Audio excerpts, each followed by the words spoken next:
안녕하세요. 파락강통에서 재기한 주식쟁이입니다. 오늘은 코스피와 코스닥이 이렇게 큰 폭의 하락이 나타났습니다. 코스피는 마이너스 1.48%, 코스닥은 마이너스 1.40%, 그리고 매매 동향도 외국인이 코스피에서는 3천억, 기관도 5천억, 그리고 코스닥도 이렇게 양매도 1천억 이상씩 양매도하는 모습이 나타났습니다. 아무래도 급 하락 이후에 급등이 나온 모습이 나왔고, 이러한 주 요인인 중국 코로나 바이러스, 이 신종 바이러스 관련된 이런 소식들이 최근에 안정된 모습을 보이다가 또 지금 다시 중국의 사망자 수, 또 감염자 수 증가, 그리고 그러한 영향으로 인해서 우리 실물 경제에 미치는 영향도 클 것이다. 오늘 아마 장 초반에 이 애플과 관련된 뉴스를 보신 분들 계셨을 것입니다. 이 애플이 신종 코로나 바이러스로 인해서 애플이 1분기 실적 가이던스를 달성하지 못할 확률이 높을 것이다. 그래서 미국의 선물 지수가 장 시작 전부터 이 나스닥 선물 지수, S&P 선물 지수가 큰 폭의 장 초반 장이 시작하기 전부터 하락하는 모습이 나왔고, 우리 시장도 이 애플과 관련된 종목들이 오늘 약세를 다 보였습니다. 아울러 그러한 모습이 IT 전반 또 반도체까지 확대되는 모습이 나오면서 삼성전자와 SK 하이닉스도 하락 마감하는 그런 모습이 나와줬습니다.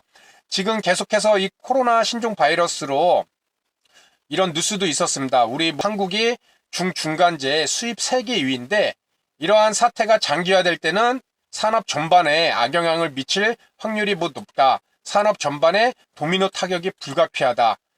시장에서 바라보는 이런 악재들이 나빴다가 좋았다가 다시 또 나빠지고 이런 흐름이 나타나고 있습니다.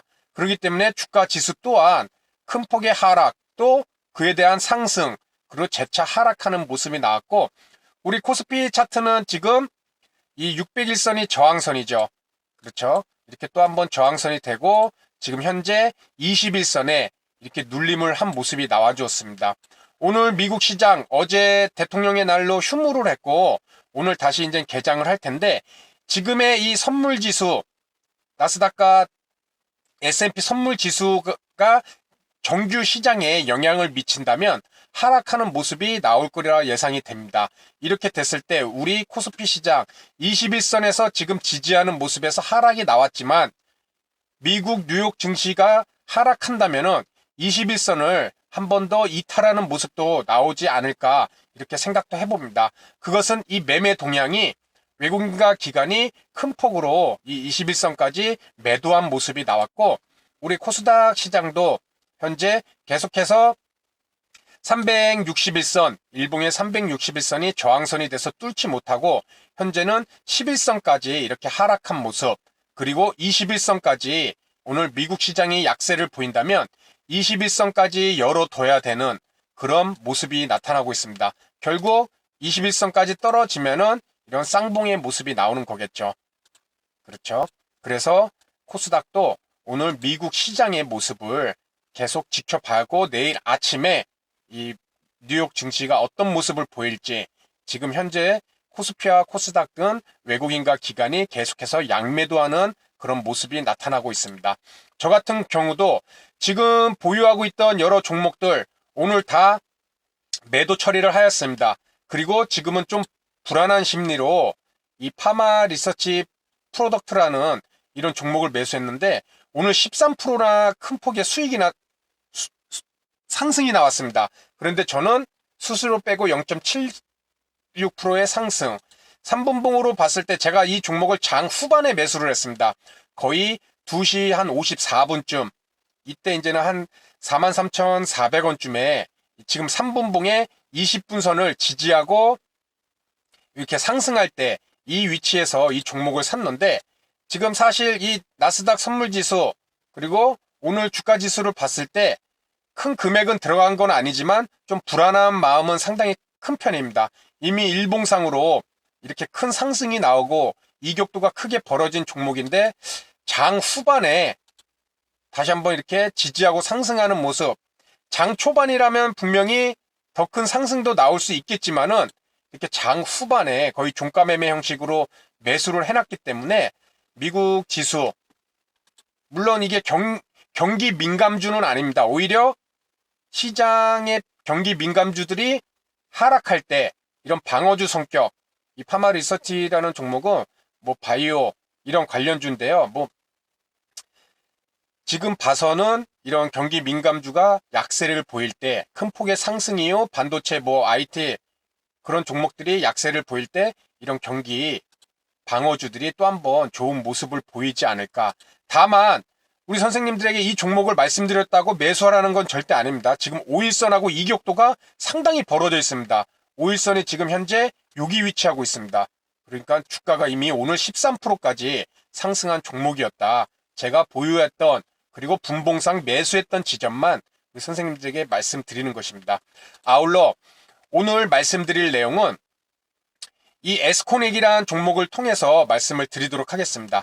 우리 선생님들이 이 차트를 통해서 종목을 검색할 시 항상 지지와 저항, 뭐 거래량, 수급 이것이 가장 기본적으로 우리가 종목을 선정할 때 참고하는 내용이 될 것입니다. 그런데 개개인별로 차트를 볼 때 이 기간 설정을 얼마만큼 하고 보느냐 거기에 대해서는 개인별로 다 다를 것입니다. 어떤 분들은 차트를 이 캔들 중심으로 보시는 분들은 캔들의 정확한 모습, 거기에 이평선이 어떤 모습이 보이는지, 아랫골인지 윗골인지 이러한 캔들의 모습에 중점적으로 보시는 분들은 지금 현재 화면처럼 차트 기간을 좀 짧게 두고 이 캔들이 잘 보이는 이런 형태로 차트를 검색하실 것입니다.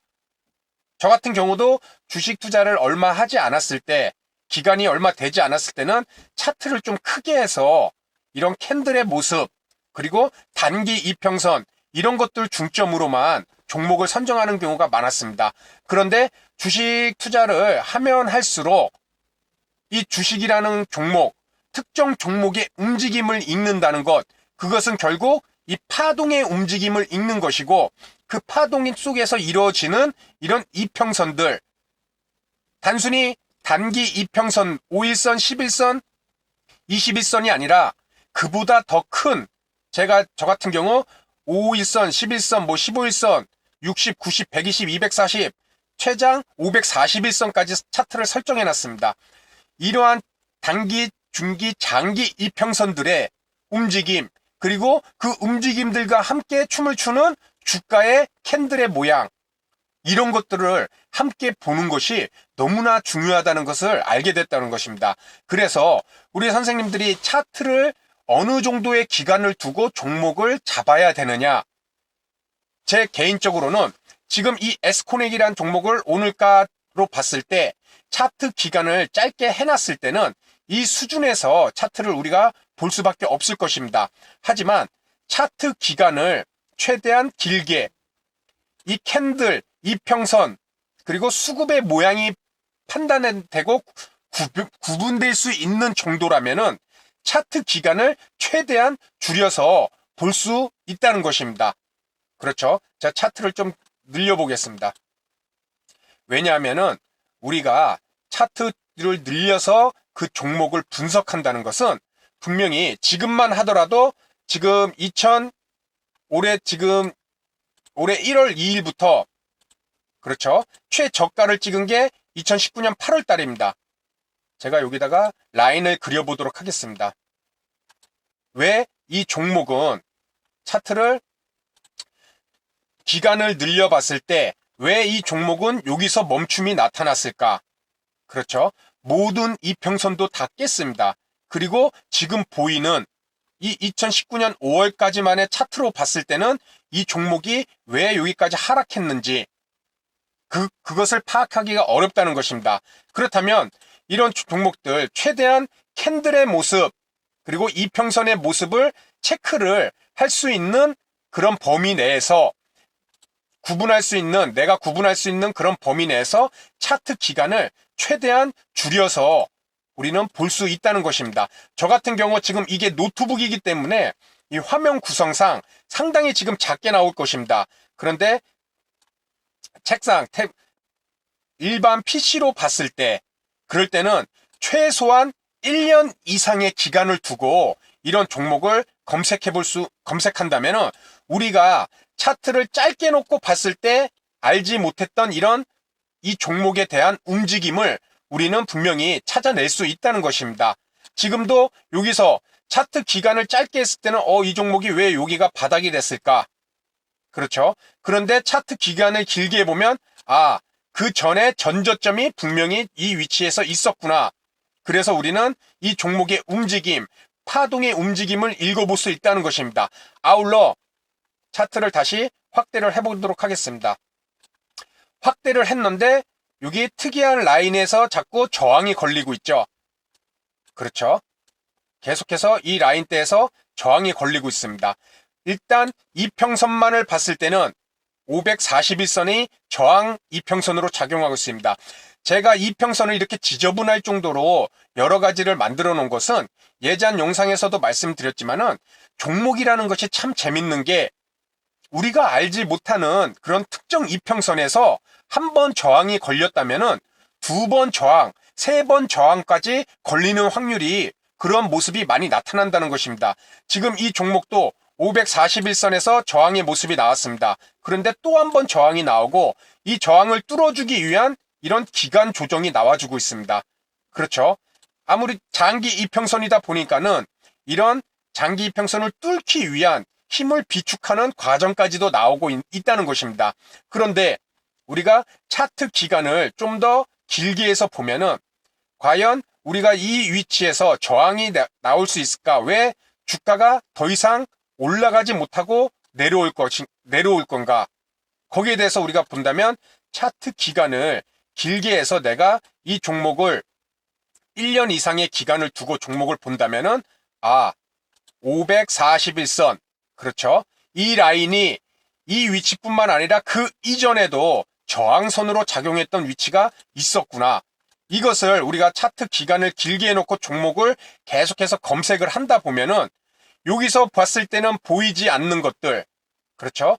차트를 짧게 해놓고 그리고 보기 편하게 캔들의 모습을 정확하게만 보기 위해서 이런 형태에서 종목을 선정하는 것과 그리고 차트 기간을 길게 했을 때 그럴 때 우리가 보지 못했던 것을 분명히 이렇게 볼 수 있다는 것입니다. 그래서 제가 선생님들에게 말씀드리는 것은 차트를 통해 종목을 선정할 때에는 내가 오늘의 이런 주가 위치에서 캔들 그리고 이평선의 위치를 파악할 수 있다면은 그런 만큼 최대한 차트를 길게 해서 종목을 검색하면은 분명히 보지 못했던 위치, 보지 못했던 이평선의 저항, 보지 못했던 이평선의 지지, 그리고 캔들의 전저점과 전고점 이런 라인들이 분명히 차트를 짧게 했을 때와 다르게 보일 수 있다는 것입니다. 이런 것은 매우 중요한 것이고 우리가 차트를 짧게 했을 때 그렇죠. 보지 못했던 왜 여기서 더 이상 올라가지 못하는지 그러한 것들이 차트를 길게 했을 때 차트가 우리에게 말해주는 다양한 이런 지지와 저항, 전고점과 전저점, 이평선들의 모습 이런 것을 우리가 볼 수 있다는 것입니다.